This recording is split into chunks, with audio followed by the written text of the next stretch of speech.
Good morning. Good morning, कैसे हो आप सब? Good morning Rishita, good morning Sandesh, Himanshu, Taruvar, Pratibha, good morning. Good to see new names. कैसे हैं आप सब, बताएं। सच्ची सच्ची दिल पे हाथ रख के बताएं, मुझे मिस किया? मैंने तो आपको बहुत किया भाई। मस्त। गुड। बताएं तो सही, मिस किया? हम्म। जल्दी से यप। गुड। अच्छा, आपसे एक छोटी सी रिक्वेस्ट, ये थोड़े डायरेक्ट मैसेजेस ना भेजें। हम्म। तारीफ कर रहे हो तो ओपनली करो, मुझे सुनने में बड़ा अच्छा लगता है अपनी तारीफ, पता है। हम्म। छुप छुप के क्या करना? जब प्यार किया तो डरना क्या? हाँ। तारीफ करनी है तो खुल के करो। काफी मिस किया तरुवर ने, हाँ। चलो, तो आज हम क्यों आए हैं यहाँ पे?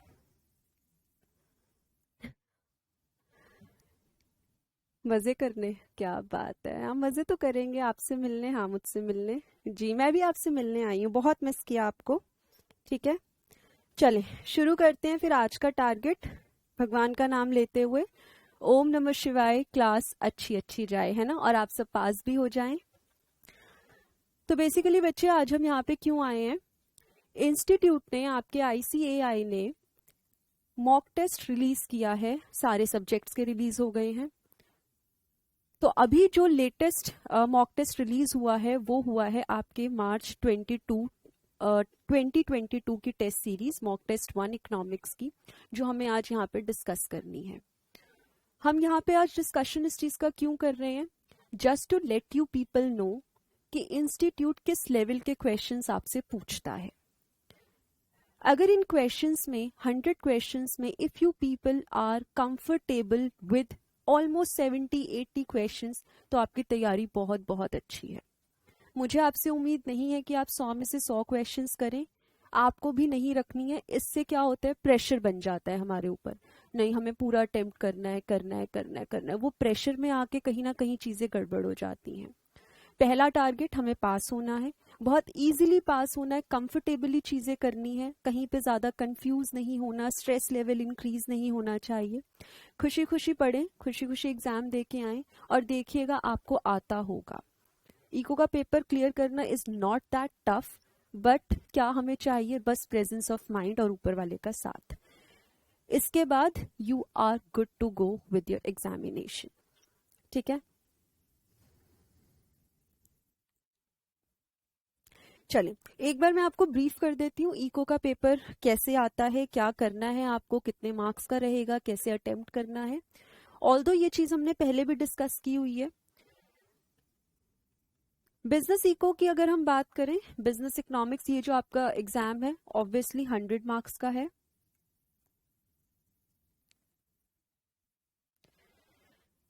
100 मार्क्स का एग्जाम है, जिसमें आपका 60 marks is for business eco and 40 marks is for BCK.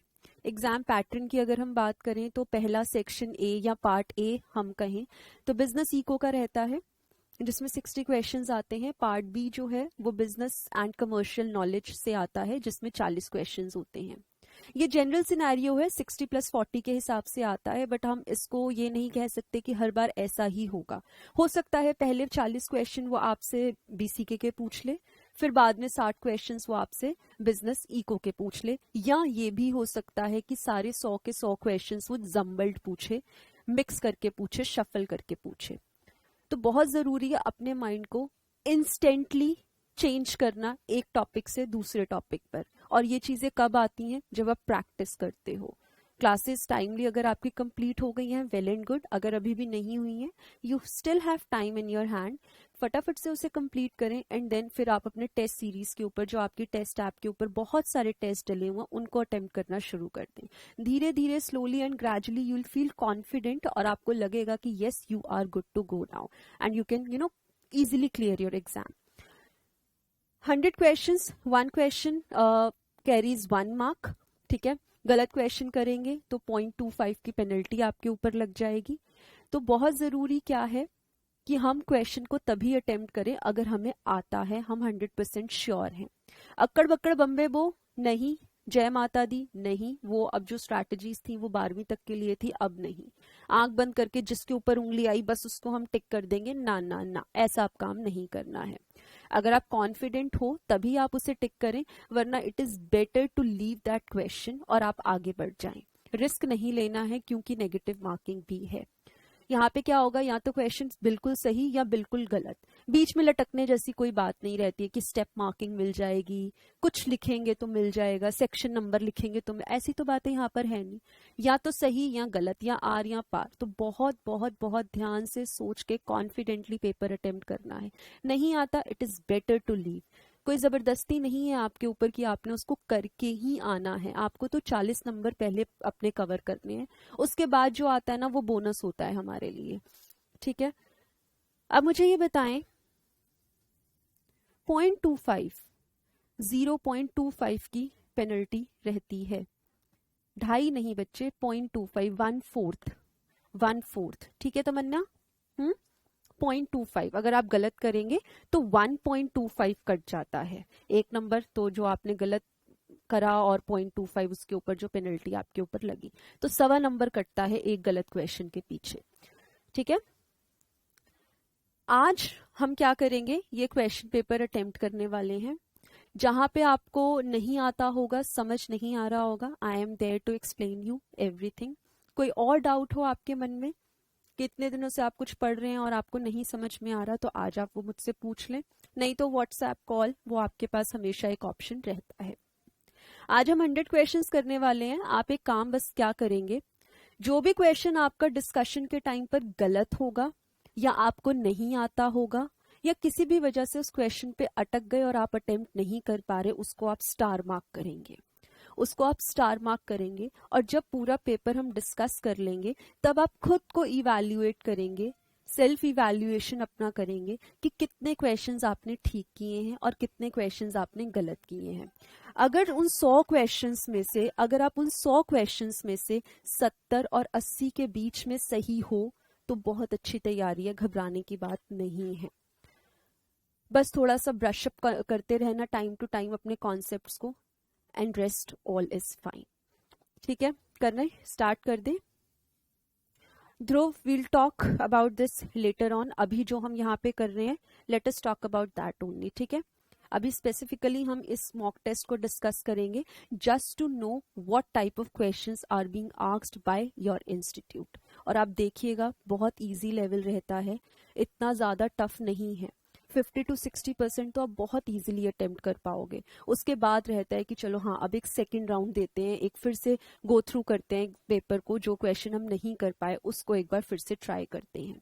Time bound रहता है एग्जाम, और टाइम में कैसे खत्म करना है, टाइम से पहले कैसे खत्म करना है, ये मैंने क्लास के दौरान आपको बहुत अच्छे से प्रैक्टिस करवाई है, बहुत ही अच्छे से प्रैक्टिस करवाई है, if you people agree to me. हाँ, आगे बढ़ते हैं, आइएगा क्वेश्चन नंबर 1 से स्टार्ट करते हैं। अगेन टाइम के साथ करेंगे, 2 घंटे हैं हमारे पास, इट्स 11:25 राइट नाउ, तो 1:25 तक हमारे 2 घंटे बनते हैं। देखते हैं हम कर पाते हैं या नहीं। हाँ, from where to get this question paper? This question paper has been uploaded on the official website of Institute of Chartered Accountants of India. ठीक है, वहाँ पे ICAI BOS आप टाइप करें, वहां से आप ये क्वेश्चन पेपर डाउनलोड कर सकते हैं। And for your ready reference, ये जो क्वेश्चन पेपर है ये हम वैभव जिलान क्लासेस की वेबसाइट पर भी अपलोड कर देंगे आपके लिए। फॉर द टाइम बिंग आप या तो यहाँ से स्क्रीन से देखिए क्वेश्चन, या फिर आप साइट से डाउनलोड कर लीजिए, और बाद में हम आपको वैभव जिलान क्लासेस की साइट पे प्रोवाइड करवा देंगे। ठीक है सुमित, ओके, चलें आज देखते हैं, फिर आप खुद को टेस्ट कीजिएगा, आप कितना पानी में हैं, कितने पानी से ऊपर हैं। हाँ, मजा आएगा। चल फटाफट से आंसर दीजिएगा, कॉन्फिडेंटली आंसर दीजिएगा, बहुत जरूरी है कॉन्फिडेंस रखना, ओवर कॉन्फिडेंस नहीं, confidence. Which of the following are the characteristics of business economics? It is normative science, interdisciplinary, pragmatic in nature, all of the above. तो मुझे सबने आंसर दिया मैम आप डी को टिक कर दो, तो बहुत बहुत बढ़िया, इजी क्वेश्चन। ठीक है, इसमें कुछ समझाने की जरूरत, नॉर्मेटिव होती है, ये हमने पढ़ा था। नॉर्मेटिव में हम क्या कहते हैं, जहां पे हम ओपिनियंस दे सकते हैं, अपनी भावनाएं व्यक्त कर सकते हैं, that is normative in nature.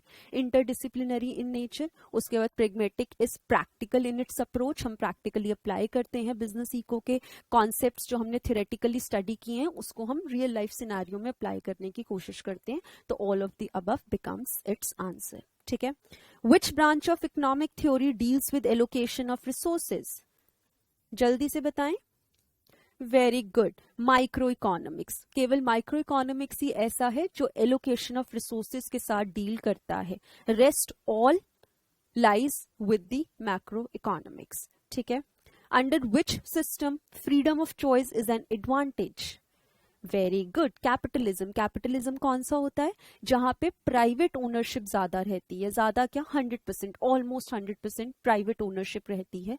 तो यहाँ पर हमें फ्रीडम ऑफ चॉइस बहुत ज्यादा मिलता है, हम जो चाहें हम वो ले सकते हैं, हम उसको चूज कर सकते हैं। तो ये जो फीचर, ये जो एडवांटेज है, ये हमें कैपिटलिस्ट इकोनॉमी में मिलता है। ठीक है, next fourth question, taxation involves which aspect of normative economics.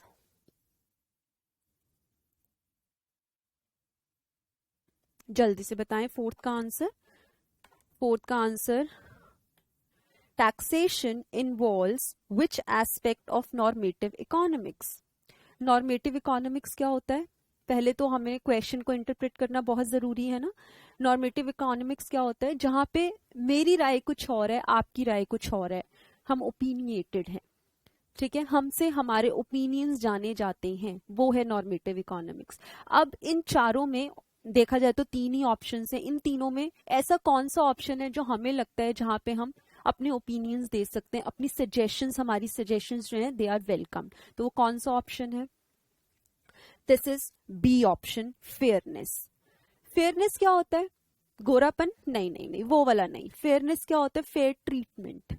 हाँ, आपके लिए क्या चीज सही है, हो सकता है मेरे लिए वो गलत हो, आपके लिए जो चीज गलत है वो मेरे लिए सही हो सकती है। फेयरनेस, हाँ, सबके लिए फेयरनेस की अपनी अपनी परिभाषा है, अपनी अपनी जो है वो डेफिनेशंस है।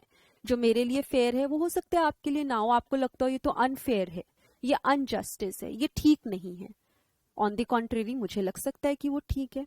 अब टैक्सेशन की बात करें, टैक्सेशन लगना चाहिए, नहीं लगना चाहिए, किस रेट पर होना चाहिए, कैसा रहना चाहिए, फेयर क्या है, तो ये जो फेयर है हम इसको मेजर नहीं कर सकते, इसलिए this is normative in nature. Good Aditya, good Vishal. ठीक है, नेक्स्ट बढ़े।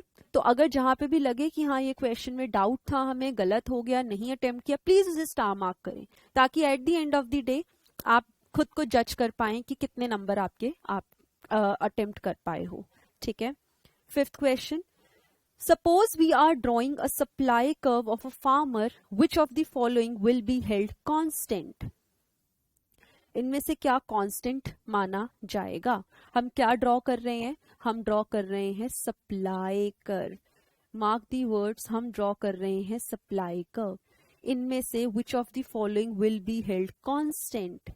Good Taruvar, good Riya, Ayush, Khushi, very good. The price of the commodity under consideration. क्यों क्यों, क्योंकि ये वाला, ये जो पर्टिकुलर फैक्टर है, ये कौन सा कर्व बनाने के लिए हम ध्यान देंगे, जल्दी से बताएं। ये जो डी ऑप्शन है, ये हमें किस चीज को, कौन सा कर्व बनाने के लिए हमें ध्यान में रखना पड़ेगा, जल्दी से बताएं। हाँ, प्राइस जो फैक्टर है, price of the commodity under consideration, ये हम कब ध्यान में देंगे। Good, very good, very good everyone. A fall in the price of a commodity where everything else is held constant is referred to as, sixth question दीजिए answer.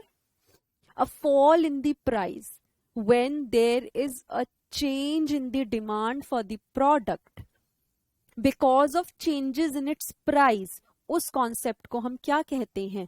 Good, increase in quantity demanded. Price कम हुआ, उसकी वजह से demand मेरी बढ़ गई, तो इंक्रीज इन क्वांटिटी डिमांडेड। क्यों, क्योंकि ये जो चेंज आया है डिमांड में, that is purely due to changes in the prices of the product. Next बढ़ते हैं, 7th question, for a given good the Engel curve is. अब सबसे पहले what is an Engel curve बताएं। गिवन गुड के लिए हमने डिमांड कर्व पढ़ा है, हमने सप्लाई कर्व्स पढ़ा है, अब ये एंगल कर्व क्या होता है। संदेश आंसर तो करेक्ट है, but I want to know कि एंगल कर्व होता क्या है। देखें बच्चे, लिखना चाहें तो आप लिख लें, लिख लीजिए इस चीज को, लिखें। इट डिनोट्स या it describes how household expenditure on a particular good या service varies with income। Demand curve जो रिलेशनशिप दिखाता है बच्चे, वो दिखाता है price of the product and it's quantity demanded, वो रिलेशनशिप दिखाता है। एंगल कर्व हम जब ड्रॉ करते हैं तो वो हमें दिखाता है कि हमारे इनकम में चेंज होने की वजह से हमारे एक्सपेंडिचर पर क्या फर्क पड़ा है, हमारे इनकम में चेंज होने की वजह से हमारे एक्सपेंडिचर पे क्या फर्क पड़ा है, अल्टीमेटली हमारी डिमांड पर क्या फर्क पड़ा है।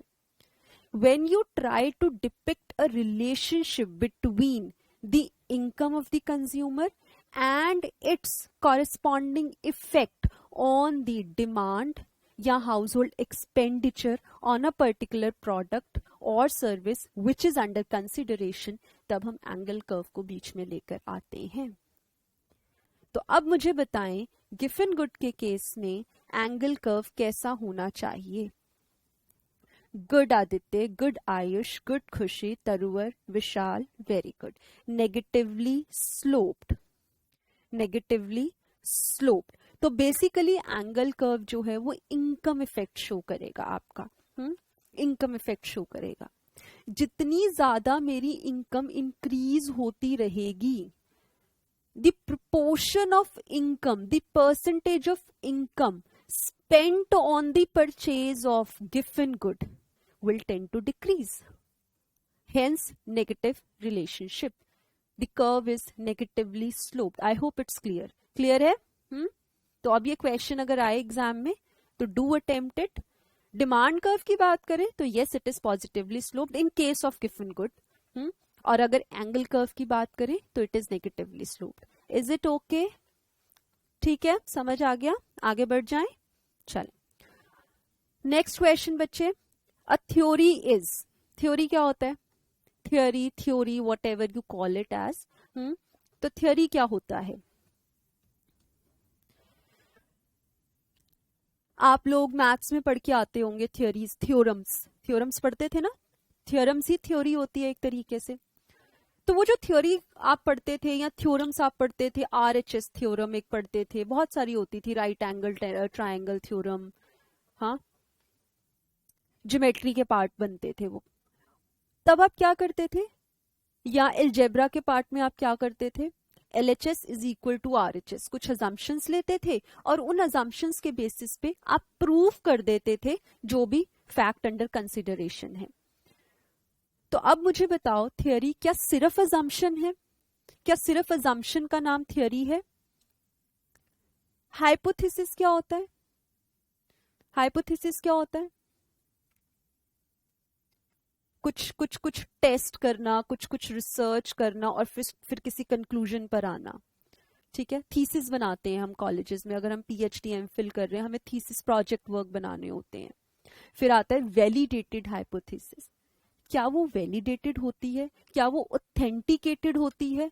क्या वो प्रूव्ड होती है? हाँ जी, होती है। वही थ्योरी है जो मैंने आपको मैथ्स का एग्जाम्पल दिया, जब आप LHS equals to RHS prove करते थे थियोरम्स के केस में। तो क्या होता था, किसी थ्योरी, किसी अजम्पशन के बेस पे आप किसी फैक्ट को प्रूव करने की कोशिश करते थे, तो it is a validated hypothesis. Is that okay? Concept on valid proof. ठीक है, C option. 9th, the coefficient of price elasticity of demand between 2 points on a demand curve is, very good, it is arc elasticity. और arc elasticity कैसे calculate करते थे हम? Mid points लेकर, है ना। 10th क्वेश्चन पर आते हैं। When the demand curve is a rectangular hyperbola, an increase in the price of the commodity causes total expenditure of consumers of the commodity to, जल्दी से बताएं इसका आंसर। गुड, खुशी, रिया, विशाल, आदित्य, तरुवर, उपासना, खुशी, very good. It remains unchanged, it remains unchanged. कौन सा वाला method लेकर आएंगे इसमें बीच में? टोटल एक्सपेंडिचर या टोटल आउटले मेथड, जहां पर हम क्या करते थे कि यदि मेरा प्राइस और ये मेरी क्वांटिटी, अब हमें क्या करना है, हमें शो करना है क्या? Increase in the price of commodity. अगर मेरा प्राइस 10 से 20 हो गया और टोटल एक्सपेंडिचर कैसा होना चाहिए अगर मैं डिमांड कर्व चाहती हूं रेक्टेंगुलर हाइपरबोला? इट मींस यहां पर मेरा ईडी जो है वो 1 होगा, इलास्टिसिटी ऑफ डिमांड जो है वो मेरी 1 होगी।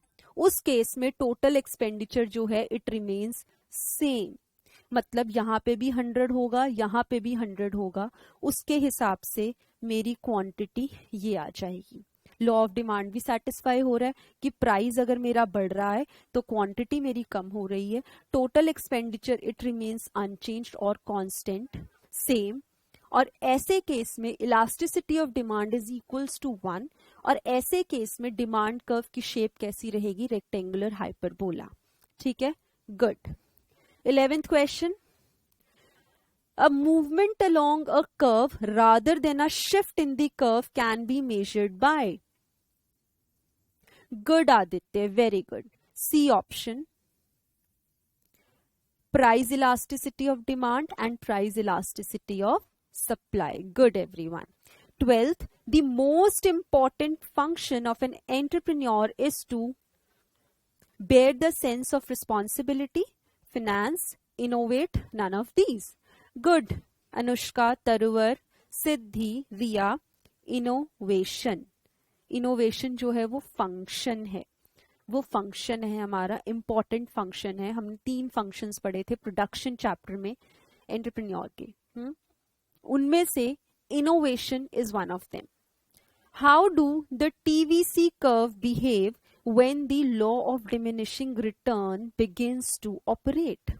जल्दी से बताएं, क्वेश्चन को इंटरप्रेट करना सीखें। Law of diminishing returns begins to operate का मतलब हम स्टेज 1 पर हैं अभी, हम अभी स्टेज 1 पर हैं। स्टेज 1 पर टीपी इंक्रीज करता है एट एन इंक्रीजिंग रेट। अगर टीपी इंक्रीज कर रहा है इंक्रीजिंग रेट पे, टोटल प्रोडक्ट बहुत जल्दी हम अपना आउटपुट इंक्रीज करते जा रहे हैं, तो ऑब्वियसली मेरी वेरिएबल कॉस्ट भी तो बढ़ेगी, वो भी इंक्रीजिंग रेट पर बढ़ेगी। तो अब बताएं आंसर। Good, very good. तो ये क्वेश्चन आपने मेरे बिना इंटरप्रिटेशन के सॉल्व कर लिया था, हाँ, या इंटरप्रिटेशन के बाद किया? पहले किया, पहले किया ना? Good good, very good, very good Taruvar. In this short run level of output, the firm at the optimum will be,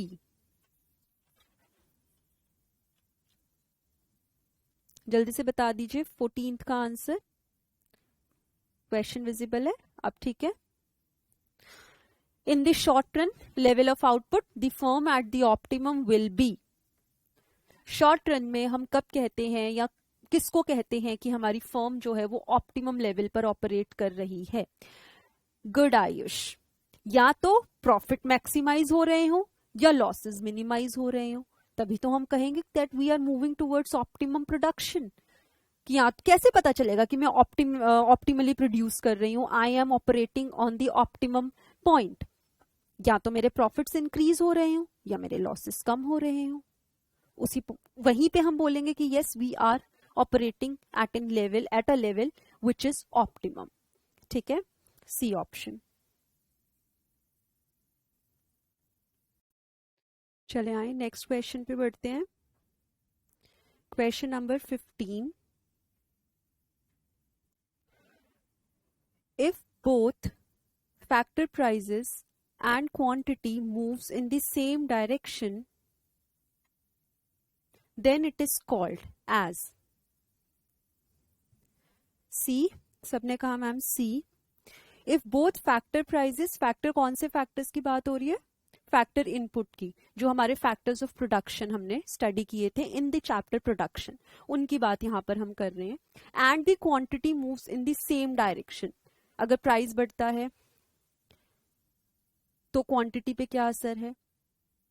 वो भी बढ़ेगा, क्योंकि सेम डायरेक्शन की यहाँ पे हम बात कर रहे हैं। उस केस में उस इंडस्ट्री को हम क्या कहते हैं? Constant cost industry. Constant cost industry. यहाँ पे और ऑप्शंस दिए हुए हैं, डिक्रीजिंग कॉस्ट इंडस्ट्री और इंक्रीजिंग कॉस्ट इंडस्ट्री। इन दोनों में क्या फर्क होता है?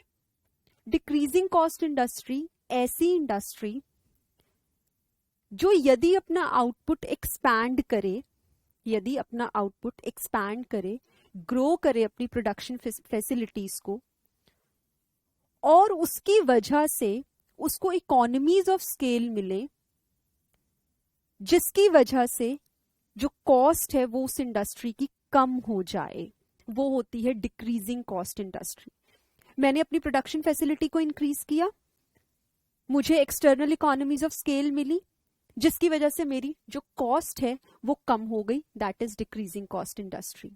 ऑन द कॉन्ट्रेरी, अगर मैंने अपनी प्रोडक्शन फैसिलिटीज को इंक्रीज किया, आउटपुट लेवल एक्सपैंड किया, अपनी फर्म को मैंने ग्रो किया, लेकिन मुझे इकोनॉमीज ना मिलके डिस इकोनॉमीज मिली, बेनिफिट्स नहीं मिले, मुझे नुकसान हुआ, जिसकी वजह से मेरी ओवरऑल कॉस्ट जो है वो बढ़ गई, that is known as increasing cost industry.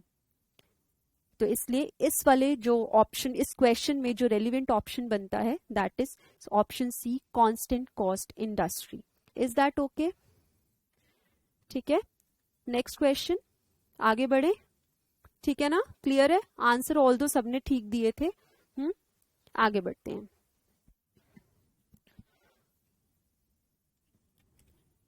Question number 16। If the monopolist incur losses in the short run, short run की बात हो रही है, ध्यान से क्वेश्चन को पढ़िएगा, शॉर्ट रन या लॉन्ग रन। यहाँ पे question is talking about the short run period. If the monopolist incur losses in the short run, then in the long run it will stay in the business, go out of the business, will break even, any of the above is possible। बताएं 16th का answer आप क्या देंगे? Good ध्रुव, good तमन्ना, D option, कुछ भी possible है इन case of a monopolist long run में। All दो, अच्छा बताएं मुझे, हमने जो स्टडी किया था लॉन्ग रन में एक मोनोपोलिस्ट सुपर नॉर्मल प्रॉफिट्स कमाता है, नॉर्मल प्रॉफिट्स कमाता है, या हमारे लॉसेस भी वो इनकर कर सकता है? लॉन्ग रन में मोनोपोलिस्ट की क्या सिचुएशन रहती है? हमने जो स्टडी किया था उस हिसाब से हमने क्या स्टडी किया था? गुड आयुष, गुड रिया, वेरी गुड। ठीक है, तो अब यहाँ पे वो क्या कह रहे हैं कि शॉर्ट रन में अगर लॉसेस इनकर कर रहे हो तो लॉन्ग रन में क्या होगा? If the monopolist incur losses in the short run, तो लॉन्ग रन में क्या होगा? वो बिजनेस में रह भी सकता है, क्योंकि वो तो मोनोपोलिस्ट है ना, और तो कोई है नहीं अब कॉम्पिटिटर मार्केट में, वो तो मोनोपोलिस्ट है। अब वो भी चला जाएगा तो मार्केट में कहां से ऑपरेट करेंगे हम लोग, है ना? तो वो स्टे भी कर सकता है बिजनेस में, हो सकता है अपने आप को और ज्यादा बूस्टअप करेगा, अपनी सेल्स प्रमोशन करेगा, डिस्काउंट्स ऑफर करेगा, किसी भी तरीके से वो बिजनेस में रहने की कोशिश करेगा। लेकिन जब हद ही हो जाएगी तो हो सकता है वो मूव आउट भी कर ले बिजनेस से, या अपने आप को इस तरीके से कोशिश करेगा कि वो ब्रेक इवन ही कर ले, एटलीस्ट अपनी वेरिएबल कॉस्ट को तो रिकवर कर ले। तो कोई भी सिचुएशन पॉसिबल है इन the long run, in the long run. Is that okay? Is that okay? अगर हमारी वेरिएबल कॉस्ट भी रिकवर नहीं हो पा रही है तरुवर, तो हम क्या करेंगे?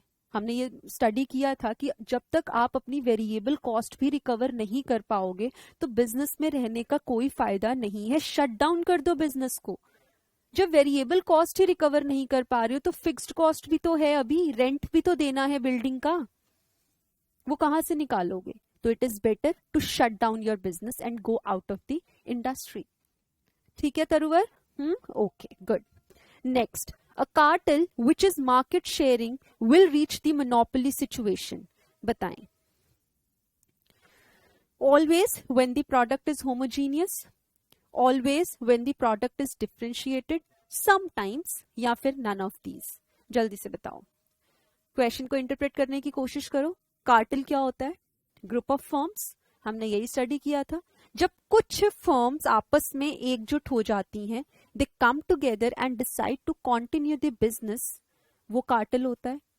हम एक अपना एक जो कहते हैं ना एक जुट बना लेना, एकजुट होके काम करना शुरू कर देना, that is cartel. Group of firms.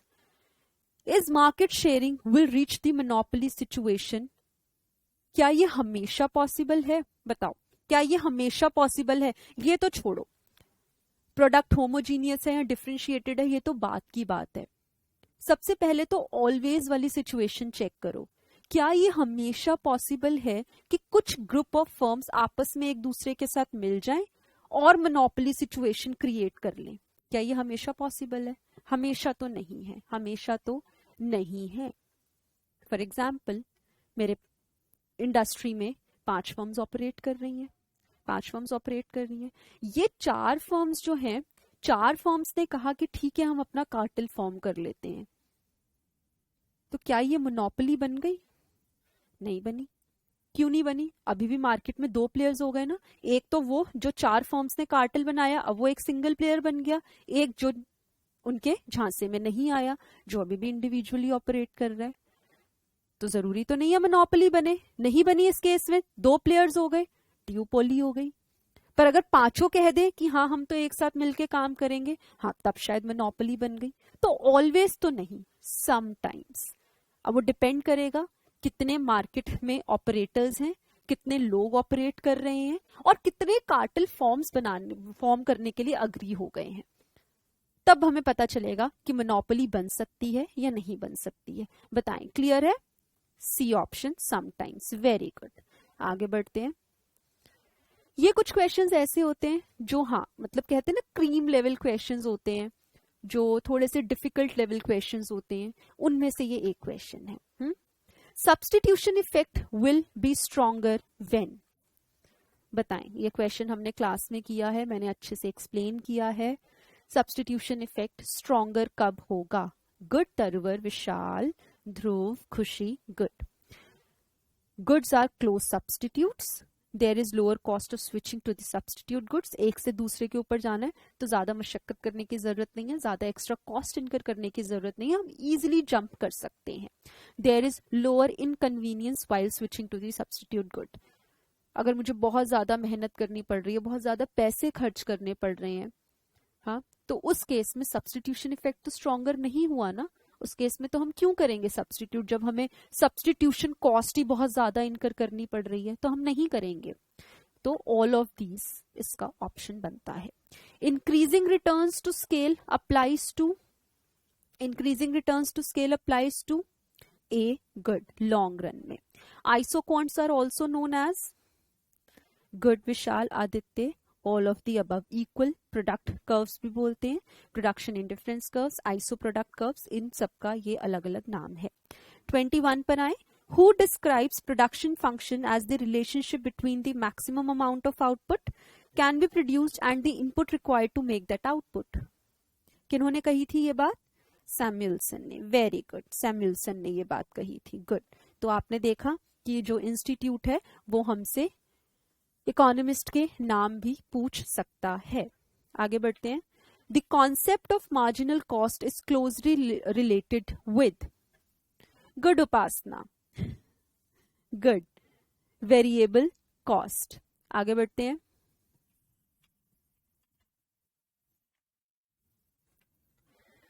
when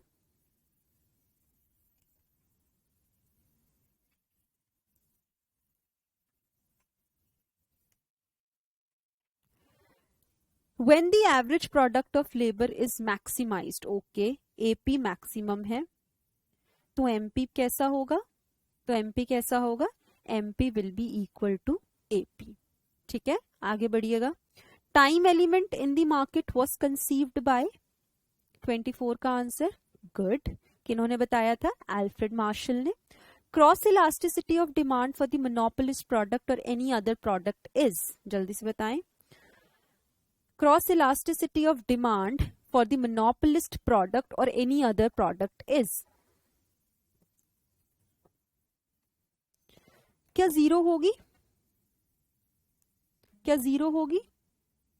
good ध्रुव, खुशी, जीरो या वेरी स्मॉल। हम हमेशा नहीं कह सकते ना जीरो ही होगी। जीरो कब होती है क्रॉस इलास्टिसिटी ऑफ डिमांड? जब हमारे प्रोडक्ट्स अनरिलेटेड होते हैं। तो अगर मोनोपोलिस्ट कुछ ऐसा प्रोडक्ट दे रहा है जिनकी आपस में कोई रिलेशनशिप नहीं है, तो हाँ जी, क्रॉस इलास्टिसिटी जीरो भी हो सकती है और बहुत कम भी हो सकती है। तो आइदर ए और बी, ठीक है? Option D. 26 पर आइएगा। In a monopolistically competitive market, firm face a perfectly elastic demand for its product, does not face a perfectly elastic demand for its product, cannot be determined, none of these. Monopolistically competitive market में हमारा जो demand curve है, जो हम इस तरीके से बनाते थे, इफ यू पीपल रिमेंबर, ये बनते थे दो कर्व्स AR और MR, ऐसे ही बनते थे। अब मुझे बताएं कि मोनोपोलिस्टिक कंपटीशन के दौरान हमारा डिमांड कर्व कैसा होगा? Firm face a perfectly elastic demand, does not face a elastic demand, good, does not face. 27 पर आए। Price discrimination to be profitable, elasticity of demand in different sub markets will be, ये हमने condition की थी जब हमने price discrimination का topic किया था, कि हमारी जो मार्केट है it should be capable of dividing itself into 2 और more sub markets, each sub market having a different elasticity of demand. तो ऑप्शन ए। 28 पर आए। Supply schedule in a purely competitive firm in the short run is determined by, जल्दी से बताएं। हमने supply curve को ढूंढने की, बनाने की कोशिश की थी जब हमने परफेक्ट कंपटीशन वाला टॉपिक किया था। वहां हमने कहा था कि जो मार्जिनल कॉस्ट कर्व होता है वही मेरा सप्लाई कर्व होता है, और वो वाला part of marginal cost curve which lies above दी, कौन से वाला कर्व? विच लाइज अबव दी, जल्दी बताएं।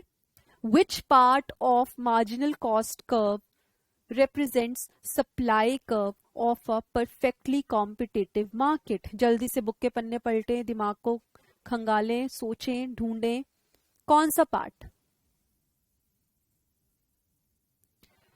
हमने परफेक्ट कंपटीशन में एक इस तरीके का डायग्राम किया था,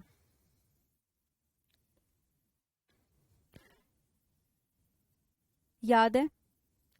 ऐसा डायग्राम किया था, ये मेरा एक कर्व गया था, इस तरीके से गया था, इस तरीके से एक कर्व गया था मेरा। फिर वहां से मैंने अपना सप्लाई कर्व निकालने की कोशिश की थी। प्राइस बढ़ेगा, आउटपुट बढ़ेगा, इस तरीके का हमने कुछ करना चाहा था। गुड विशाल, गुड गुड गुड खुशी। वो part of marginal cost curve which lies over and above the average variable cost curve represents the supply curve of a perfectly competitive market. याद आया? ओहो तरुवर, याद आया? आगे बढ़िएगा। क्वेश्चन 29 बहुत easy. The turning point of a business is predicted by, 29 का answer दीजिए।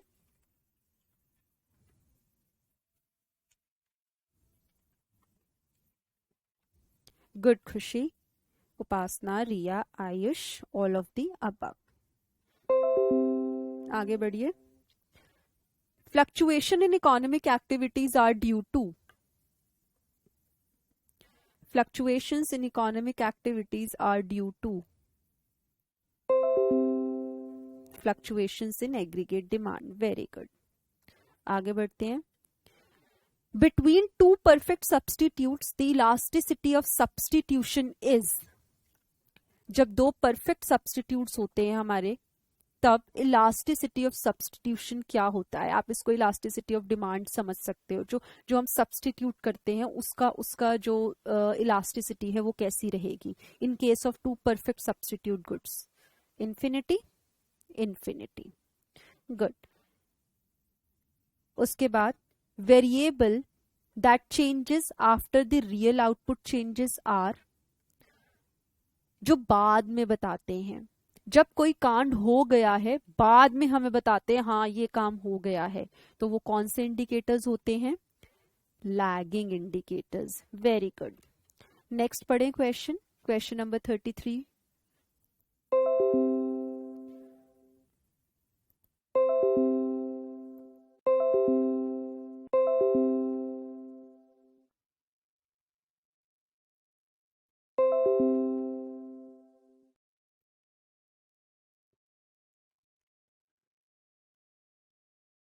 Modern business activities are based on the anticipation of business community and are affected by the ways of optimism or pessimism is opined by. Pigou, Pigou, good. जिन्होंने B option दिया वो please दोबारा से ध्यान रखें, ये statement Pigou ने दी है। ठीक है, 34 पर आए। Businesses whose fortunes are closely linked to the rate of economic growth is referred to as, जल्दी से बताएं। गुड आदित्य। साइक्लिक बोलते हैं उन्हें, cyclic businesses. The concept of price rigidity in market is explained in which form of market? Question number 35 का जवाब दीजिए। Price rigidity कहाँ पे हमने पढ़ा था? कौन सी मार्केट फॉर्म में प्राइस जो है वो रिजिड हो जाता है? हम इजीली चेंज नहीं करना पसंद करते हैं अपने प्राइसेस को। कौन सी मार्केट फॉर्म होती है? Good Riya, Khushi, oligopoly. 36 globalization indicate rapid dash between countries. Globalization में हम क्या करते हैं? इंटीग्रेशन करते हैं। Very good, integration. 37 पे आए। Supply creates its own demand. This statement is given by. ये स्टेटमेंट किसने दी है? आयुष गुड, जेबी से। ये स्टेटमेंट जेबी से ने दी है। ठीक है, नहीं हर जगह मार्शल नहीं फिट करो बच्चे, हर जगह मार्शल फिट नहीं होते हैं। ये जेबी से ने दी है ये स्टेटमेंट। ठीक है, आगे बढ़िए। According to Hicks and Allen, the demand curve slopes downwards due to.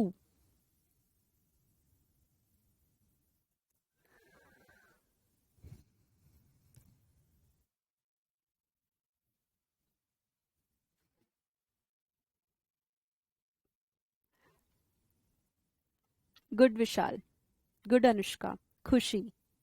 Income effect and substitution effect. If you people remember, हमने एक rational of law of demand की बात की थी, वहां पे मैंने आपको ये टॉपिक एक्सप्लेन किया था। इनकम इफेक्ट क्या होता है, सब्स्टिट्यूशन इफेक्ट क्या होता है, goods having number of alternative uses, ऐसे ऐसे टॉपिक्स हमने वहां पे डिस्कस किए थे, है ना। 39 पर आए। A rise in the price of a good, इसका क्या मतलब है? अगर किसी प्रोडक्ट के प्राइजेस बढ़ जाएंगे, that denotes. Good Aditya, Ayush, Dhruv, Sandesh, Vishal, हमारा कंज्यूमर सरप्लस जो है वो कम हो जाएगा। कंज्यूमर सरप्लस कैसे निकालते थे? मार्जिनल यूटिलिटी को डिडक्ट करते थे प्राइस में से, बेस हम सेम नहीं लेते थे। यही इसका जो है वो डीमेरिट बना था, जिसकी वजह से इंडिफरेंस कर्व एनालिसिस जो है वो कॉन्सेप्ट निकल के आया था। याद आया? चीजें याद आ रही हैं? When two goods are perfect substitutes for each other, perfect substitutes की बात कर रहे हैं, तो बताओ क्या होगा? गुड तरुवर, आदित्य, विशाल, तो क्या होगा? उस केस में इंडिफरेंस कर्व जो है दोनों गुड्स का एक स्ट्रेट लाइन होगी parallel to the constant slope along the curve, और दूसरा उसका एमआरएस जो है वो कांस्टेंट होगा, इक्वल आएगा। ठीक है, behaviour of supply depends upon, जल्दी से बताएं, फैक्टर्स बताने हैं एक तरीके से affecting supply for a product. तो बताएं 41 का answer. Good Jay, Taruvar, Aditya, all of the above, very good. 42 पर आए। What are the main assumptions of production function. Production function क्या होता था? जो इनपुट और आउटपुट के बीच का रिश्ता तय करता था, उस बिचौलिए का नाम हमने प्रोडक्शन फंक्शन दिया था। तो अब बताओ 42 का आंसर।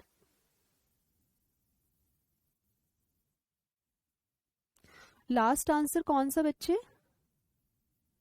हाँ, कुछ गड़बड़ हुई है, बताएं।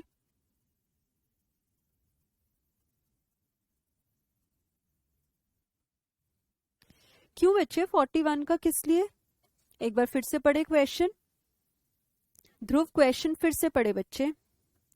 Behaviour of supply depends upon phenomena considered, yes. Degree of possible adjustment in supply, जी, हम सप्लाई में कितनी एडजस्टमेंट कर सकते हैं, लॉन्ग रन में चेंज हो सकती है या नहीं, सप्लाई शॉर्ट रन में चेंज हो सकती है या नहीं, और टाइम पीरियड अंडर कंसिडरेशन, ये भी तो देखते थे हम at a point of time. याद है हमने 4 चीजें पढ़ी थी, ability, willingness, price and period of time.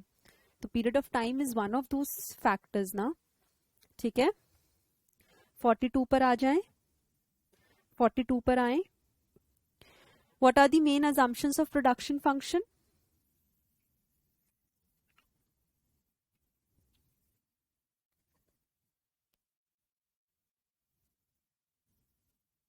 Good Taruvar, Jay, और दीजिए आंसर इसके। Relationship between input and output exist for a specific period of time, जी। गिवन स्टेट ऑफ टेक्नोलॉजी, ये भी हमने पढ़ा था, कांस्टेंट रहती है। Input consideration included in a particular function output resulting from their utilisation is at the maximum level, कि हम इतने इनपुट यूज करके ये मेरा मैक्सिमम आउटपुट है जो मैं प्रोड्यूस कर सकती हूँ, ये भी हमने बात की थी। और D option, all of the above, तो ऑप्शन डी। 43 पर आए। A rational producer will always produce in which stage? तो बहुत इजी क्वेश्चन है, स्टेज 2, स्टेज 2। 44 पर आते हैं। The rising part of the long run average cost curve is due to, rising part याद है, कर्व बना के दिखाए हम आपको, ये हमने किए थे बहुत सारे short run average cost curves, और ये जाता था मेरा long run average cost curve, ये मेरे एसएसी होते थे। याद आया? याद आया, ठीक है। तो अब मुझे बताएं, ये जो राइजिंग पार्ट है long run average cost curve का, वो किस वजह से है? वो किस वजह से है?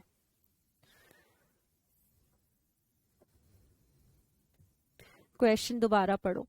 Rising part, rising part, rising part. Good जय।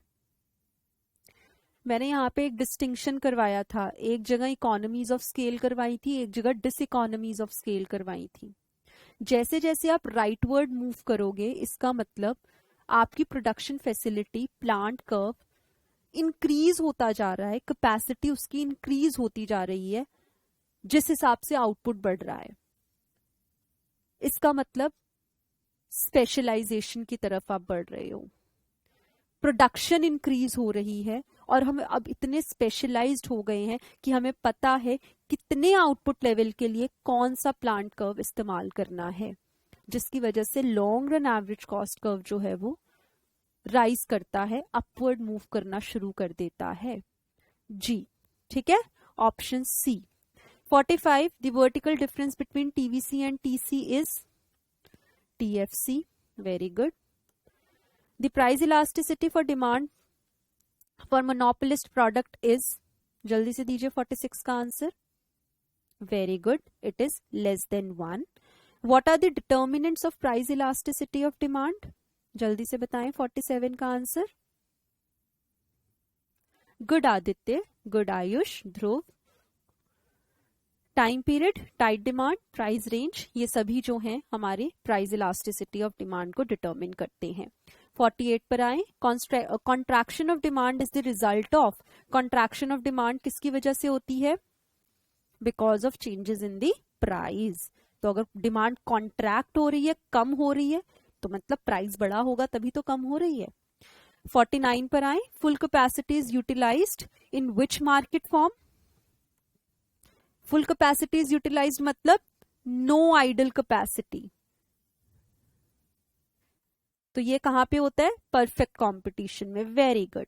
50th पे आए, if increasing railway fare increases revenue. Okay, अगर मैं अपने रेलवे फेयर्स को बढ़ा दूं तो रेलवेज का रेवेन्यू इंक्रीज हो जाता है, और अगर रेलवे फेयर्स को मैं कम कर दूं तो रेवेन्यू भी कम हो जाता है। तो इसका मतलब demand for the railways is price elastic और इन इलास्टिक। क्या बात है, सबने आंसर करेक्ट दिया। Very good, I am glad. Greater than 0 but less than 1, ये टॉपिक हमने डिमांड चैप्टर में पढ़ा था, जहां पे हमने रिलेशनशिप किया था, relationship between total revenue and price elasticity of demand, जहां पे हमने डिफरेंट केसेस किए थे। अगर टीआर टोटल रेवेन्यू बढ़ रहा है और डिमांड अगर हमारी इलास्टिक है या डिमांड इन इलास्टिक है, तो प्राइस चेंजेस का कैसा इम्पैक्ट आता है। याद आया? याद आया ना? Very good. 51 पर आ जाओ, विच of the following statement is correct. सही स्टेटमेंट बताएंगे, जल्दी से पढ़े।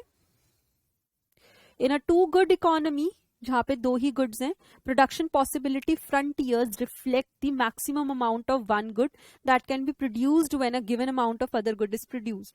प्रोडक्शन पॉसिबिलिटी कर्व्स, पीपीसी करते होगे आप, 12th में करके आए होगे, पीपीएफ करके आए होगे, ये वहां से क्वेश्चन पूछा गया है। Micro economics is the study of the behaviour of economy as a whole. No no no, micro आई आ जाता है तो ये इंडिविजुअल स्टडी होती है। Positive economics focuses on welfare of the people of society. No no no. तो correct statement क्या हुई? ए। 52 पर आए, which of the following is not a part of the opportunity cost of going on a holiday. Opportunity cost नहीं है, नहीं है, वो बतानी है आपको, नहीं है जो। The money you spent on a theatre show, अगर हम हॉलीडे पे ना जाते तो हम मूवी देखने चले जाते, गंगूबाई काठियावाड़ी, RRR, ब्रह्मास्त्र, कौन सी देखने जाओगे? अगर हम हॉलीडे पे ना गए होते, then the money you could have made if you had stayed at home and work, घर पे रहते काम करते तो 2 पैसे कमा लेते। The money you spent on airline tickets, अब घूमने गए हैं तो एयरलाइन की टिकट्स भी खरीदनी पड़ी है।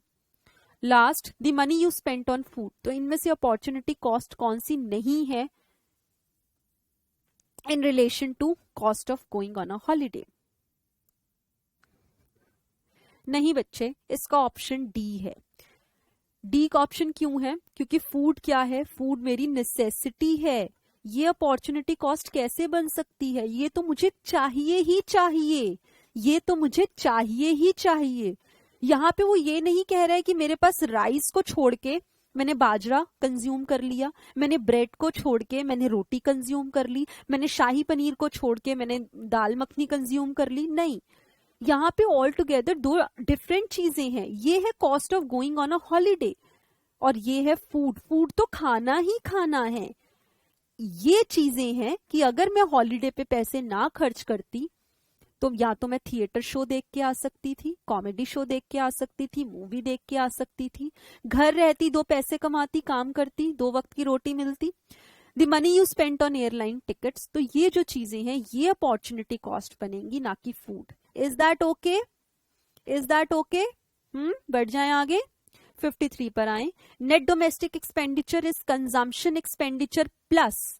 अभी ये जो अक्षर है ना, ये आपने 12वीं में देखे होंगे, 12th में देखे होंगे, बट कोई बात नहीं, हमने तो रटने नहीं है ना, हमने तो वर्ड टू वर्ड स्टडी करना है। याद है, बहुत अच्छी बात है, नहीं याद तो वर्ड टू वर्ड क्वेश्चन पढ़ो, इंटरप्रेट कर लो। छोड़ो नेट डोमेस्टिक क्या होता है हमको नहीं पता, एक्सपेंडिचर तो हमें पता है ना, एक्सपेंडिचर तो हमें पता है। और टोटल खर्चा कैसे मैं निकालूंगी? जो मैंने खर्चा किया होगा फूड की कंजम्पशन पे, सर्विसेज की कंजम्पशन पे, प्लस कुछ मैंने हो सकता है इन्वेस्ट भी किया हो, कुछ हो सकता है मैंने इन्वेस्ट भी किया हो, तो ऑप्शन सी बनता है। तो एग्जाम में घबराना नहीं है, अरे ये क्या हो गया प्रोडक्शन पॉसिबिलिटी फ्रंटियर, ये तो पढ़ा ही नहीं हो, ऐसी बातें नहीं। और ये नेट डोमेस्टिक, ये तो 12th में पढ़ा पढ़ा लग रहा है, यहाँ पे तो हमने कुछ ऐसी स्टडी की नहीं। हाँ ना, ऐसी बातें नहीं। पढ़ो, कर सकते हो तो करो, डाउटफुल हो तो छोड़ दो, लेकिन एक बारी क्वेश्चन को इंटरप्रेट करने की कोशिश जरूर करो। मैंने फर्स्ट डे से इंटरप्रिटेशन आपको सिखाई है। No matter what the prices of coffee is, ये तो आपके स्टडी मैट का ही क्वेश्चन है, आपकी बुक का क्वेश्चन है। बुक में शायद अर्जुन थे, यहाँ राम आ गए हैं। Ram always spent a total of exactly 100 per week on coffee. कोई भी कांड हो जाए मार्केट में प्राइजेस को लेके, लेकिन हमारे राम जी ने 100 रुपए ही कॉफी पे खर्चने है, टोटल एक्सपेंडिचर पे कोई फर्क नहीं लाते। तो जब टोटल एक्सपेंडिचर सेम रहता है, उस केस में इलास्टिसिटी ऑफ डिमांड कैसी रहती है? Equals to 1। D option, very good. After reaching the saturation point पर हम पहुंच चुके हैं। अब उसके बाद की stage, consumption of additional units of a commodity causes. Saturation point कौन सा? जब बिल्कुल पेट भर चुका है। अब अगर मैं कुछ और कंज्यूम कर भी लूंगी तो भी मुझे संतुष्टि अब नहीं मिलने वाली, बट फिर भी मैं कंज्यूम कर रही हूं माँ का प्यार। मैंने लिखवाया था, ऐसे ही लिखवाई थी चीजें, माँ का प्यार, और फिर नीचे लिखवाया था पेट खराब। ऐसे ही 2 सिचुएशंस मैंने आपको लिखवाई थी, ये उनमें से क्वेश्चन आया है। तो सैचुरेशन पॉइंट के बाद भी आप कंज्यूम करते जा रहे हो तो क्या होगा? टोटल यूटिलिटी तो फुल हो चुकी है, मार्जिनल यूटिलिटी अब नेगेटिव होने वाली है, पेट खराब होने वाला है। ठीक है, after reaching the saturation point, ये वाला पॉइंट था माँ का प्यार। अब उसके बाद क्या होगा? पेट खराब। याद है, ऐसे ही चीजें मैंने आपको लिखवाई थी, समझाई थी। 56 पर आइएगा। The law of variable proportion come into being when.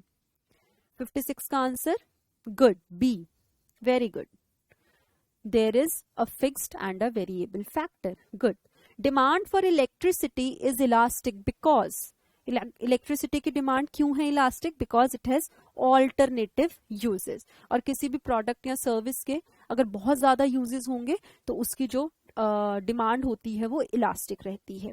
ठीक है, आगे बढ़ते हैं। 58, elasticity of supply to the degree of responsiveness of supply of a good to changes in its, good Dhruv, Riya, price, very good. Which of the following statement is false in respect of fixed cost of a firm? False statement भी दीजिए। अच्छा, ये जो option B आप दे रहे हैं, 58 के लिए दे रहे हैं या 59 के लिए? 59 का आंसर दीजिएगा। पढ़ लीजिए, पढ़ें, आराम से पढ़ो, पढ़ो पढ़ो। Which of the following statement is false in respect of fixed cost? Fixed cost के बारे में आपसे पूछ रहे हैं। ठीक है जी, good Aditya, Dhruv, Ayush, Taruvar, Vishal, good, B option, very good. ठीक है, आगे बढ़े। For a price taking firm, price taking firm कौन से वाली मार्केट फर्म होगी हमारी? परफेक्ट कंपटीशन वाली, PC, not Priyanka Chopra, perfect competition. Price taking firms, ठीक है, industry price maker, individual firms price taker. उस केस में बता दीजिए फिर क्या होगा? M R is equal to A R equals to price, और यही मेरा डिमांड कर्व बन जाता है। बताओ बच्चे, सच्ची सच्ची बताना, सच्ची सच्ची बताना। 11:25 पे हमने शुरू किया और मेरी घड़ी में भी 12:22 हुए, 1 घंटा भी पूरा नहीं हुआ, और 10 मिनट थोड़ा सा बीच में वो लैप्स आया। हाँ, 1 घंटा भी नहीं लगा इन 60 क्वेश्चंस को बहुत आराम से तसल्ली से समझते हुए हमने किया। ये इंस्टीट्यूट का लेवल है। क्या अब इस स्टेज पे कॉन्फिडेंस आया? मजा तो आया, मजा तो आया, वो बात तो चले ठीक है। ये लेवल है क्वेश्चंस का, एग्जाम का। ये मेरे क्वेश्चंस नहीं है, ये तो इंस्टीट्यूट ने मॉक टेस्ट रिलीज किया है जो आप लोग भी देकर आ सकते थे। हाँ, बट एनी हाउ नहीं दिया, तो जो बच्चे नहीं देते हैं उनके लिए आईसीआई जो है इंस्टीट्यूट पे रिलीज, वेबसाइट पे रिलीज कर देता है। ये इंस्टीट्यूट आपसे क्वेश्चन पूछ रहा है, हम नहीं पूछ रहे। हमने तो आपको बहुत, पता नहीं जो आप टेस्ट करते हो कुछ अलग ही लेवल है उन टेस्ट का। ये क्वेश्चंस क्या बहुत टफ है? कॉन्फिडेंस आया? कॉन्फिडेंस आया? 60 में से अगर आपने 50 क्वेश्चन भी ठीक किए हैं ना बच्चे, बहुत बहुत बहुत अच्छी तैयारी है, बहुत अच्छी तैयारी है, मार्क माय वर्ड्स। 60 में से 60 तो मुझे चाहिए ही नहीं आपसे, प्रेशर लेके थोड़ी ना काम करना है। ये 10 क्वेश्चन वो होंगे जो आपने गलत भी किए हो सकते हैं या छोड़े भी हो सकते हैं। मुझे नहीं लगता इससे ज्यादा क्वेश्चंस में कहीं आपको गड़बड़ दिखी होगी। हाँ, बच्चे कह रहे हैं यस मैम।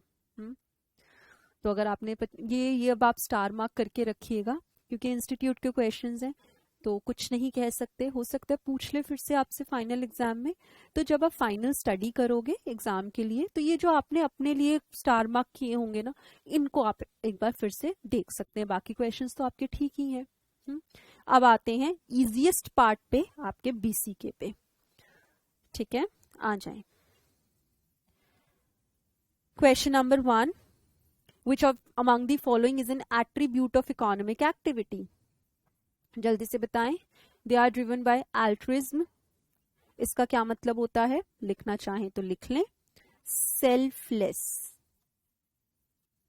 सेल्फलेस, जहां पे हमारा कोई सेल्फ इंटरेस्ट नहीं होता है, altruism। तो आप सबने कहा है मैम बी को ताला लगा दो, तो मैंने बी को ताला लगा दिया। रैशनैलिटी, इकोनॉमिक एक्टिविटी में हम बहुत रैशनल होके चलते हैं।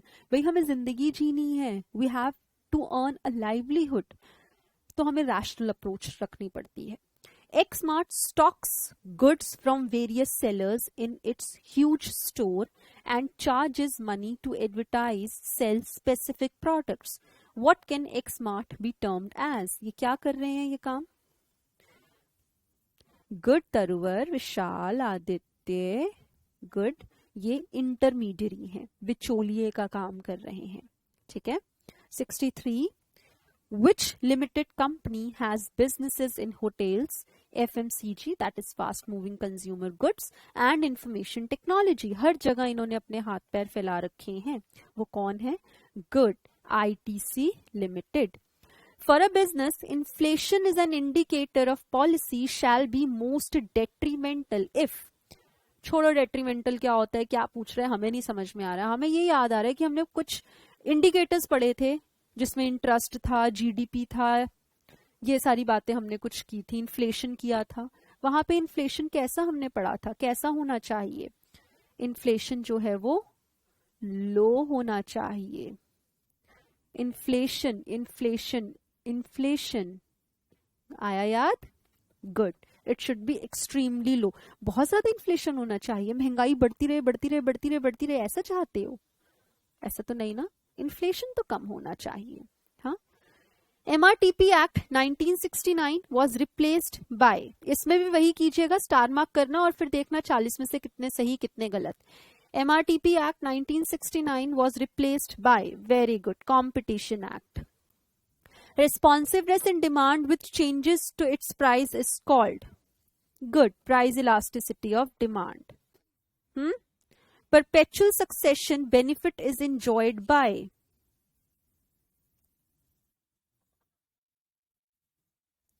good Tamanna, Dhruv, Ayush, Taruvar, both company and LLP, very good।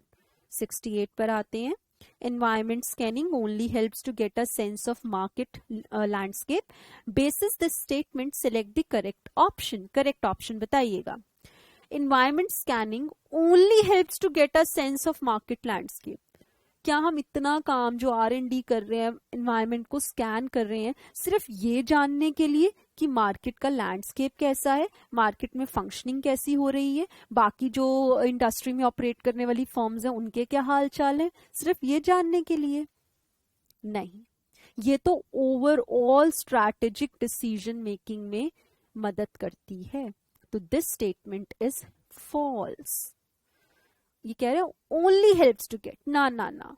Environment scanning बहुत बड़ा वाइड कॉन्सेप्ट है, बहुत वाइड कॉन्सेप्ट है, जिसके अंदर हम सारी R&D करते हैं, मार्केट रिसर्च करते हैं, कॉम्पिटिटर्स को देखते हैं, उनकी स्ट्रैटेजीज को समझने की कोशिश करते हैं, अपनी रिस्पॉन्सेज जनरेट करने की कोशिश करते हैं, जैसे कि holistic responses, administrative responses, proceed with caution, ये सारी बातें की थी।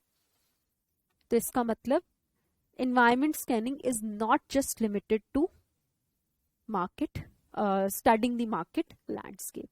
ठीक है, 69 पर आओ. Identify the Swiss transnational food and drink company. कौन सी है इसमें? Good, तरुवर. Food and drink company, L&T is a food and drink company. ये ए जवाब देने वाले. हाँ, L&T कब से फूड एंड ड्रिंक देने लग गई हमें? RBI, SEBI, RDAI are part of which type of government policy? ये सब कौन है? ये सब हमारी रेगुलेटरी अथॉरिटीज हैं, तो उस हिसाब से रेगुलेटरी पॉलिसीज. आगे बढ़िएगा. NABARD's refinancing is available to all the below except किसको नबार्ड पैसा नहीं देता है या अपनी हेल्प नहीं देता है? किसको नहीं देता है? प्राइवेट सेक्टर को नहीं देता है. Very good. 72 पर आ जाएं. The profit and loss account of Ganpati Agarbatti showed that the revenue was exactly equal to the expenditure. क्या बात है. तो इसका मतलब क्या हुआ? इसका मतलब हुआ कि वो ब्रेक इवन पॉइंट पर हैं. Very good. Maximum number of members in a private limited company are good 200. Environmental analysis help in good, Taruvar. D option. Providing input for strategic decision making? Yes. Turning threats into opportunities? Yes. Anticipate opportunities and to take optimal responses? Yes. All of the above. 75 पर आ जाएं. Which of the following is not a foreign company? इनमें से foreign company कौन सी नहीं है? Good. Reddy's Laboratory Indian company है. It is not a foreign company. Global company नहीं है. Privatization may not be of conceptualized in form of.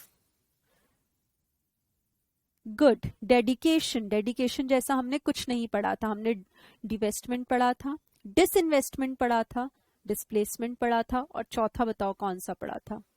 Delegation पढ़ा था. याद आया? Dedication नहीं पढ़ा था, delegation पढ़ा था.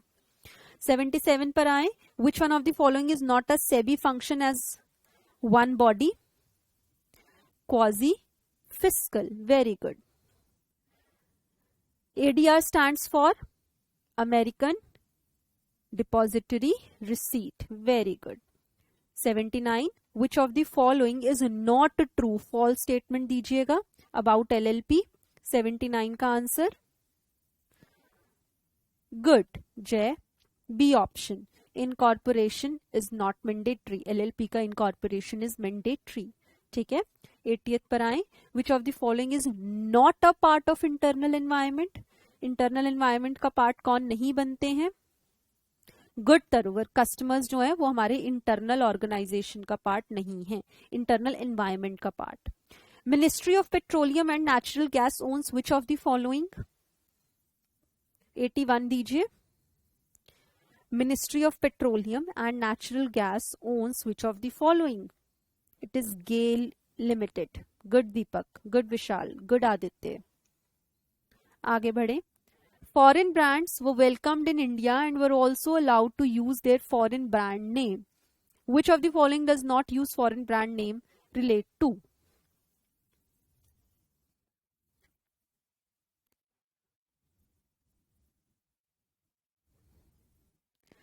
Good. Good, Vishal. Liberalization. Very good. आगे बढ़े. Clear है? Good, Jay. Under which section of IRDAI Act can IRDAI function and impart its duties? पूरे हमने बीसी के या बिजनेस इको की बात करें सिर्फ और सिर्फ एक ही सेक्शन नंबर याद किया है. Section 14 of IRDAI act 1999. 84 पर आओ. A company is said to undergo dash when its assets are sold off piecemeal rather than one single operating entity. This is known as liquidation. Good. Marketing, finance, operations, human behavior, law, policy, economics all together derive BCK. हमने कहा था ना multi disciplinary in nature है हमारा BC के, बहुत सारे जो सब्जेक्ट्स हैं इसने अपने अंदर जो है इनगल्फ किए हुए हैं. What does it tell us about BCK domains? BCK is eclectic, very good, multidisciplinary in nature. 86, gain for one is a loss for someone else. हाँ, एक के लिए अगर गेन है तो दूसरे के लिए तो लॉस होगा. उसके बाद this concept can be understood by which of the characteristics of business environment? Good, C option, it is multifaceted. दोगलापन, अलग अलग चेहरे. Bank of Madura was acquired by which of these?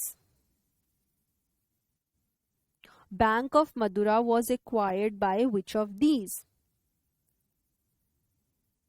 It was acquired by ICICI Bank Limited. Bank of Madura. तो good तमन्ना, जय, Aditya, Ayush, very good.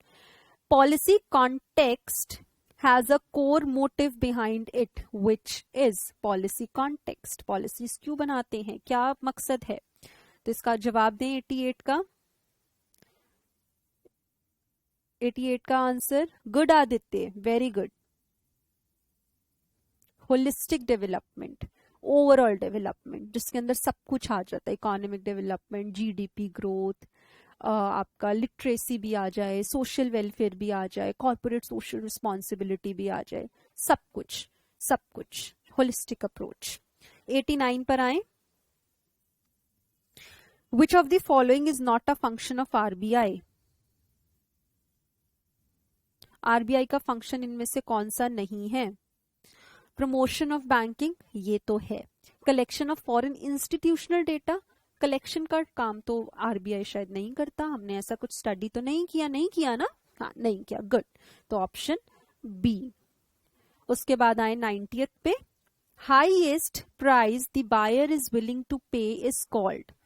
क्या होता है highest price a buyer is willing to pay? It is known as bid.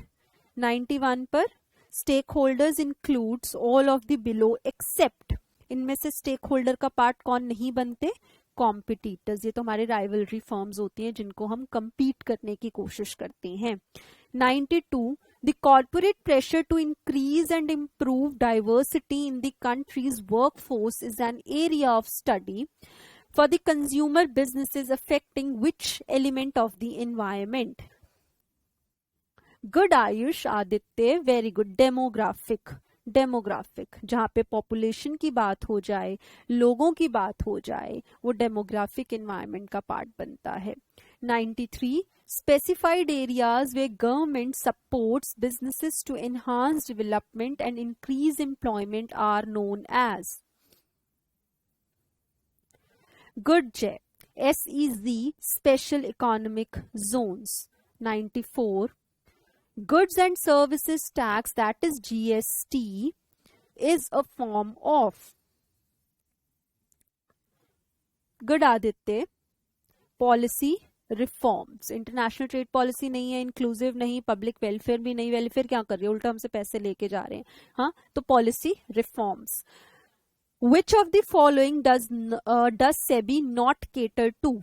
SEBI किसका ध्यान नहीं रखती है? 95 का जवाब दीजिए. गवर्नमेंट ऑर्गेनाइजेशंस का ध्यान नहीं रखती है. सेबी तो किसके लिए होती है? सेबी क्या करती है? कैपिटल मार्केट को रेगुलेट करती है. इंटरमीडियरीज, हाँ, हमारे कस्टमर्स, इन्वेस्टर्स और जो हमारी इन्वेस्टिंग बॉडीज हैं उनके बीच का जो इशूइंग कंपनीज हैं उनका ख्याल रखती है, उनके इंटरेस्ट का ध्यान रखती है. 96 पर आओ. Token money paid in the early stages of negotiation is called as bayana, जिसको हम बोलते हैं. तो इसका आंसर क्या बनेगा 96 का? Earnest money deposit. 97 पे आए. Which of the following is not a part of BCK domain? BCK का पार्ट कौन सा नहीं बनेगा? Good Tanish, good Jay, Tamanna, Ayush, Aditya, very good.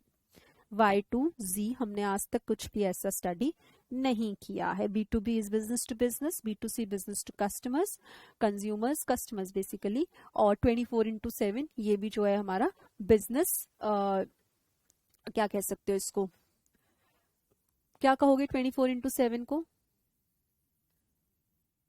Feature, term, business lexicon कह सकते हो इसको। लेक्सिकन्स क्या होते हैं? लेक्सिकन्स क्या होते हैं बताएं?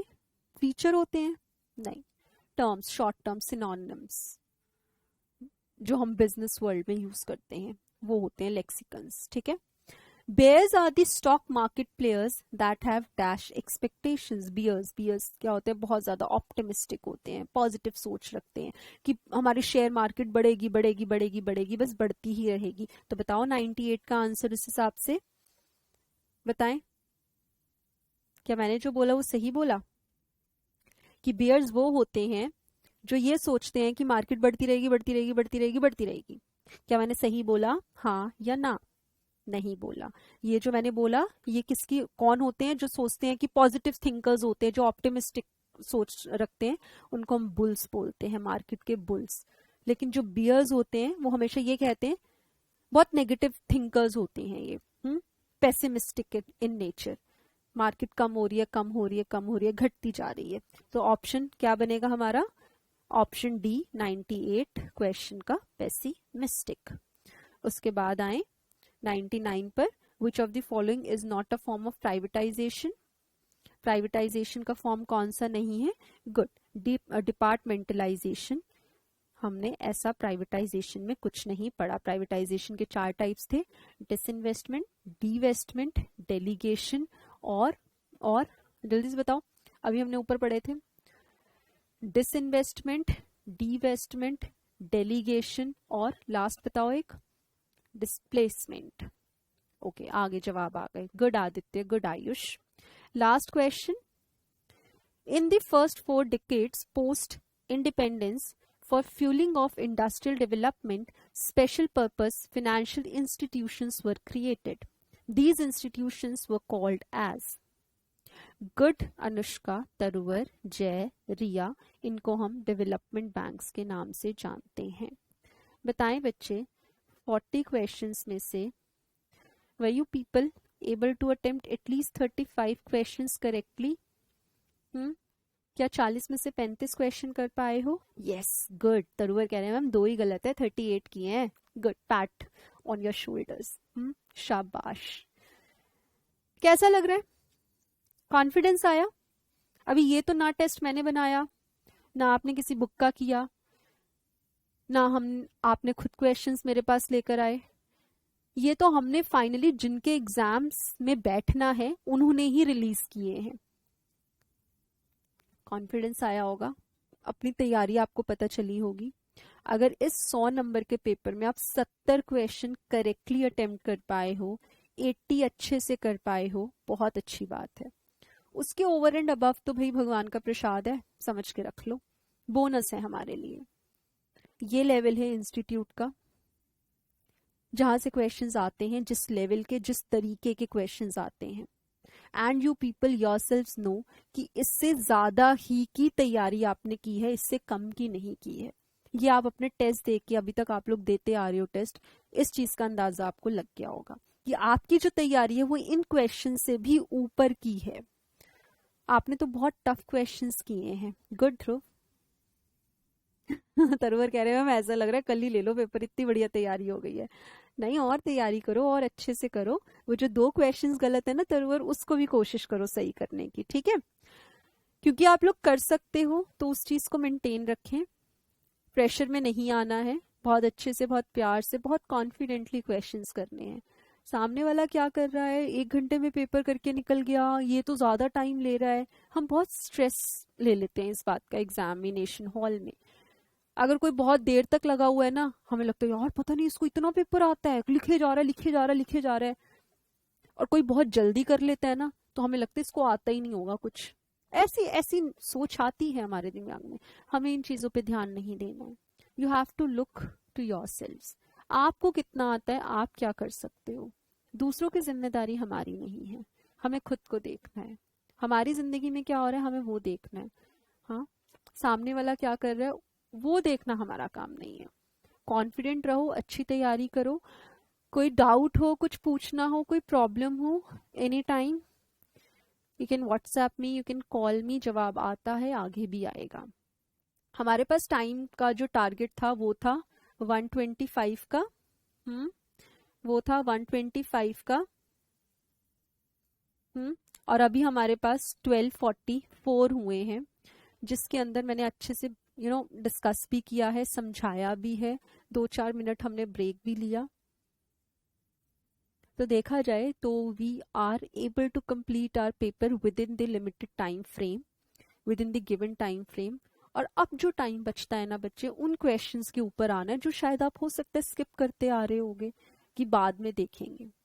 कोई क्वेश्चन टाइम बाउंड होता है, ज्यादा टाइम लेता है और आप नहीं कर पा रहे हो, उसको उस टाइम पे प्लीज छोड़ दो, आगे बढ़ जाओ, आगे बढ़ जाओ। वहीं पे अटक जाओगे ना तो आगे का पेपर बिल्कुल खराब हो जाता है। एक रीड दो, सिंपल प्लेन रीडिंग दो, समझ में आ रहा है ना तो उसके ऊपर लग जाओ, नहीं तो बहुत बहुत जरूरी है आप आगे बढ़ो, वहां स्टक मत हो जाओ, आगे का पूरा एग्जाम खराब हो जाता है। ये एक्सपीरियंस शेयर कर रही हूँ दूसरे बच्चों का या हमारा अपना भी। हमने भी आपकी तरह ऐसे ही ऑब्जेक्टिव पेपर दिए थे, ये हमारा भी एक्सपीरियंस है, हम लग जाते हैं। अच्छा, इस वाले क्वेश्चन पेपर में क्या है, कोई भी प्रैक्टिकल क्वेश्चन नहीं पूछा इंस्टीट्यूट ने आपसे। तो ऐसा नहीं है कि प्रैक्टिकल आते ही नहीं है, ऐसा बिल्कुल नहीं है, आते हैं, आ सकते हैं, नहीं भी आ सकते हैं, बट ये जो लेवल है ना वो ऐसा ही रहता है। क्वेश्चंस का जो डिफिकल्टी लेवल है वो ऐसा ही रहता है। 2-4-5 क्वेश्चंस होंगे जो बियॉन्ड कह लो कि बहुत ज्यादा डिफिकल्ट होंगे, लेकिन major part of the question paper you will be able to attempt, बहुत इजीली, बहुत अच्छे से कर पाओगे। अभी आपको कुछ पूछना है तो आप पूछ लीजिए, नहीं तो I will wind up my class. ठीक है मैम, हमारा पेपर 1 घंटे 20 मिनट में हो गया, डिस्कस भी कर लिया, वेरी गुड। आप और कुछ मुझसे पूछना चाहते हैं? वाइंड अप करें क्लास, कुछ कहना है, कुछ पूछना है, कुछ अपनी तैयारी के बारे में जानना हो, पूछना हो, बताना हो? हाँ, ये जो इनके बारे में ना will discuss some time later on, अभी नहीं, अभी नहीं। हाँ, ये जो दूसरे वाले जो इंस्टीट्यूट्स हैं या whatever, will have a different kind of session wherein will discuss such topics, not right now. अभी यहाँ पे हमारा जो फोकस था वो इंस्टीट्यूट के मॉक टेस्ट पेपर को डिस्कस करने का था। You be focused on ICAI only. अभी जो दूसरा कुछ भी चल रहा है, आ रहा है, आने वाला है, आएगा नहीं आएगा, ये हमें नहीं सोचना है। हाँ, हमारे लिए तो ICAI हमारा दोस्त है, फ्रेंड है, गर्लफ्रेंड है, बॉयफ्रेंड है, जो मर्जी मान ले, वो अब आपका ICAI ही है, आपने इसको अपना दिल दे दिया है। विशाल पूछ रहे हैं फिर कब मिलेंगे? मिलेंगे, जल्दी मिलेंगे। हाँ, तेनू तकदी रवांगी, तेरे मत्थे दी लकीर बन के। हाँ, काइंड ऑफ, तो मिलते रहेंगे। आपसे मिलने का मन हुआ तो मैं मॉक टेस्ट के माध्यम से आप तक पहुंच गई। कभी आपको मिलने का मन हो, कुछ डिस्कस करने का मन हो, तो आप मुझे बताइएगा, हम लोग फिर से एक ऐसे ही वर्चुअल सेशन रख लेंगे। But it is very much important that you people practice practice and practice. और कोई डाउट आता है उसको प्लीज बफर ना करें, उसी टाइम इंस्टेंटली तुरंत मुझसे पूछ लें, क्योंकि फिर वो ना पाइल अप होती रहती हैं चीजें और मजा नहीं आता है। ठीक है, चलें फिर आज की क्लास यहीं खत्म करें। कुछ और जानना है, कुछ एग्जाम पैटर्न के बारे में जानना है, कुछ और पूछना चाहते हो वो आप पूछ लें। नहीं, ठीक है। आई होप इंजॉय किया होगा आज की क्लास में, एक कॉन्फिडेंस आया होगा, अपनी तैयारी के बारे में पता चला होगा कि आपको कितना आता है, कितना नहीं आता है, क्या लूप होल्स हैं, कहाँ आप लैक कर रहे हो।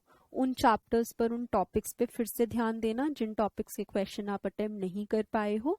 बस यही है मेरी तरफ से आपके लिए। सब सेट है? मैं थरूर कह रही मैम सब सेट है, इको में तो सब सेट है, गुड।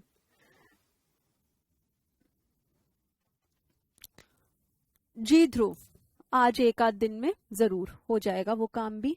हम्म आदित्य कह रहे हैं और क्या, सब सेट है, इको में तो सब सेट है। हाँ, गुड गुड, यही कॉन्फिडेंस चाहिए। याद रखना दुआओं में। मेरी तरफ से आपके लिए आज के लिए बस इतना ही, फिर हम आपसे मिलने के लिए जरूर आएंगे। तब तक के लिए बाय बाय, ओम नमः शिवाय, take care, love you all. हाँ, अच्छा, ध्रुव कह रहे हैं मैम मीको बढ़िया चल रहा है। Bye Anushka, bye Taruvar, Hare Krishna Vishal, bye Aditya, ओम नमः शिवाय तनिष। हम्म, चलिए bye Sandesh, bye, take care, all the best, ओम नमः शिवाय।